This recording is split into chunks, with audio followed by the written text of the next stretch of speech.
Chapter 2.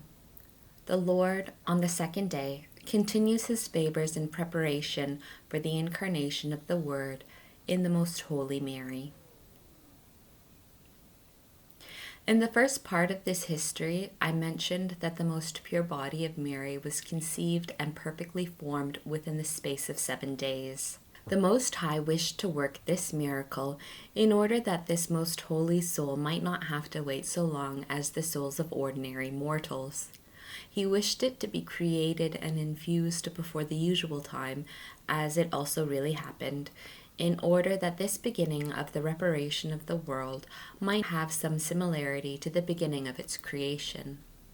This correspondence again took place at the coming of the Redeemer, so that, having formed the new Adam, Christ, God might rest as one who had strained all the powers of his omnipotence in the greatest of his works, and that he might enjoy the most delicious Sabbath of all his delights. And as these wonders necessitated the intervention of the Mother of the Divine Word, who was to give him a visible form, and as she was to unite the two extremes, man and God, it was proper that she should bear relation to both. Her dignity was inferior only to that of God, and superior to all that was not God. To this dignity belonged also a proportionate knowledge and understanding, as well of the highest essence of the divinity, as also of all the inferior creatures. Following up his intention, the Supreme Lord continued the favors by which he wished to dispose Most Holy Mary for the incarnation during 9 days, as I have begun to explain. On the second day, at the same hour of midnight, the Virgin Mary was visited in the same way as described in the last chapter. The divine power raised her up by the same elevations and illuminings to prepare her for the visions of the divinity. He manifested himself again in an abstractive manner as on the first day, and she was shown the works performed on the second day of the creation.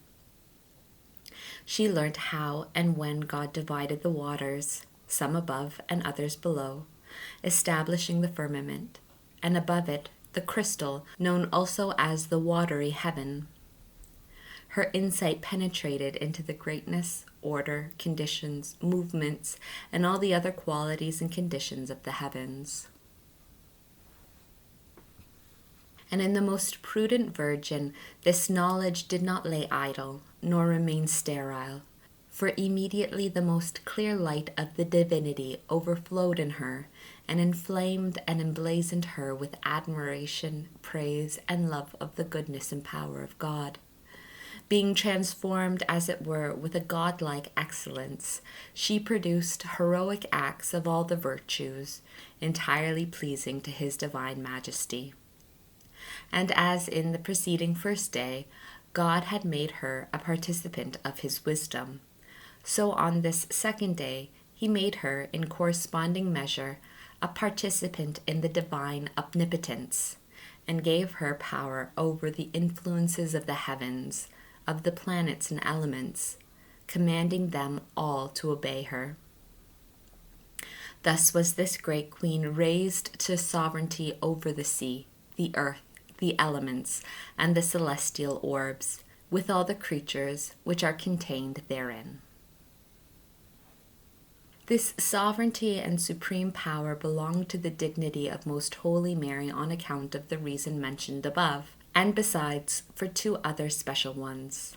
The first, because this lady was the privileged queen, exempt from the common law of sin and its consequences. Therefore, she was not to be put in the same general class with the insensate sons of Adam, against whom the Omnipotent armed the creatures for vengeance of his injuries and for the punishment of their frenzy. For if they had not in their disobedience turned against their Creator, neither would the elements nor their dependencies have been disobedient towards them, nor would they have molested them, nor turned against them the rigor and inclemency of their activity. And if this rebellion of the creatures is a punishment of sin, it could not justly extend itself to the Most Holy Mary, who was immaculate and without fault. Nor was it just that she should be less privileged than the angels, who were not subject to these consequences of sin, or deprived of the dominion over the elementary powers. Although Most Holy Mary was of corporeal and terrestrial substance, yet she raised herself above all corporeal and spiritual creatures, and made herself queen and mistress of all creation. In this, therefore, she deserved so much the higher credit, as it was the rare and the more precious. More must be conceded to the queen than to her vassals, more to the mistress than to the servants. The second reason is, because her most holy Son was himself to obey this heavenly queen and his mother. Since he was the creator of the elements and of all things, it follows naturally that they should obey her, to whom the Creator subjected himself, and that they should be commanded by her. Was not the person of Christ himself, in so far as his human nature was concerned, to be governed by his mother according to the constitution and law of nature? This privilege of sovereignty tended also greatly to enhance the virtues and merits of Most Holy Mary, for thereby that which in ourselves is usually done under constraint and against our will was performed by her freely and meritoriously. This most prudent queen did not use her sovereignty over the elements and the creatures indiscriminately and for her own alleviation and comfort, but she commanded the creatures not to suspend their activities and influences in as far as they would naturally be painful and inconvenient to her. For in these things she was to be like her most holy Son, and suffer conjointly with him.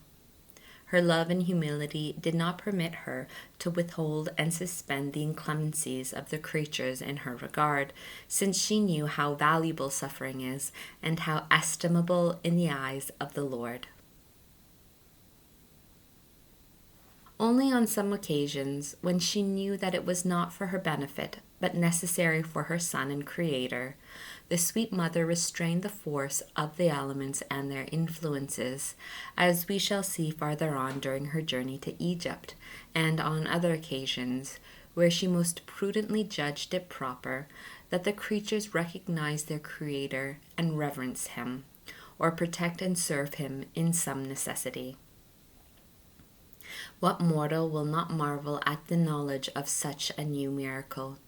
To see a mere earthly creature, yet one clothed with the sovereignty and dominion of the whole creation, esteem herself in her own eyes as the most unworthy and insignificant of the creatures, and in these humble sentiments command the wrath of the winds and all the rigors of the natural elements to turn against her, and under obedience fulfill her command.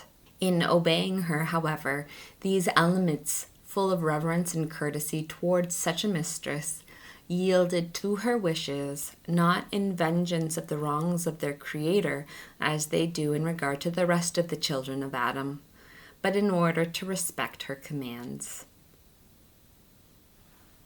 In the presence of this humility of our invincible Queen, we mortals cannot deny our most arrogant vanity and presumption, or rather, our audacity, since, seeing that on account of our insane outrages, we merit the furious rebellion of the elements and of all the harmful forces of the universe against us, we complain of their rigor as if their molestations were an injury. We deprecate the rigor of the cold. We complain of the exhaustion of heat.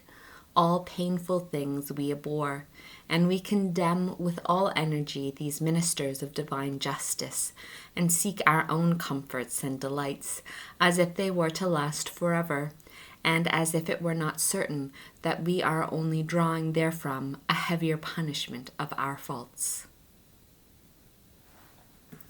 But returning to the consideration of the knowledge and power given to the Princess of Heaven, and the other gifts preparing her worthily for the position of Mother of God, we can understand their excellence, for we see in them a certain infinity or boundlessness, participating of the divinity, and similar to that which was afterwards possessed by the most holy soul of Christ. For she not only knew all creatures in God, but comprehended them in such a way as to master them, and at the same time reserve capacity for knowing many others, if there had existed more to be known. I call this knowledge an infinity because it seems to partake of the qualities of infinite knowledge, and because in one and the same action of her mind, and without successive advertence, she saw and perceived the number of the heavens, their latitude and profundity, their order, motions, qualities, their matter and form, the elements with all their changes and accidents. All of these she knew at the same time. The only thing the most wise virgin did not know was the immediate end of this knowledge until the moment of her consent and fulfillment of the ineffable mercy of the Most High. She continued during these days her most fervent prayers for the coming of the Messiah, according to the command of the Lord. And he had given her to understand that he would not tarry, as the time destined for his arrival was at hand. Instruction which the Queen of Heaven gave me. My daughter, from what thou art going to learn of the favors and blessings conferred upon me in preparation for the dignity of Mother of God, I wish thee to perceive the admirable order of his wisdom in the creation of man. Take notice, therefore, that his Creator made him out of nothing, not in order to be a slave, but in order to be the king and the master of all creation, and in order that he make use of creatures in sovereignty, command, and mastery. Yet at the same time man was to recognize himself as the image of his Maker and the work of his hand, remaining more devoted to God and more submissive to his will than the creatures to man. For all this was demanded by justice and reason. And in order that man might not be without information and knowledge of the Creator, and of the means of perceiving and executing his will, he added to his natural light a greater one, more penetrating, more limpid, more certain, more free and extensive, namely, the light of divine faith, by which man might know the existence of God and of his perfections, and conjointly with these his works. Furnished with this knowledge and dominion, man was established in good standing, honored and enriched, having no excuse for not devoting himself entirely to the fulfillment of the divine will. But the foolishness of man disturbs this order and destroys this harmony when, being created as the Lord and King of creatures, he enslaves himself, subjecting himself to them and degrading his dignity in using visible things not as a prudent master but as an unworthy vassal. For he debases himself beneath the lowest of creatures by losing sight of the fact that he is their superior. All this perversity arises from the use of creatures not for the service of the Creator through well-ordered faith, but for the indulgence of the passions and the delights of the senses. Hence also arises man's great abhorrence of those things which are not pleasing to the senses. Thou, my dearest, look faithfully toward thy Creator and Lord, and in thy soul seek to copy the image of his divine perfections. Lose not the mastery and dominion over creatures. Let none of them infringe upon thy liberty, but seek to triumph over all of them, allowing nothing to interpose itself between thee and thy Creator. Subject thyself gladly, not to the pleasurable in creatures, since that will obscure thy understanding and weaken thy will, but to the adverse and the painful resulting from their activity. Suffer this with joyous willingness, for I have done the same in imitation of my Son, although I had the power to neutralize their molestations and had no sins to atone for.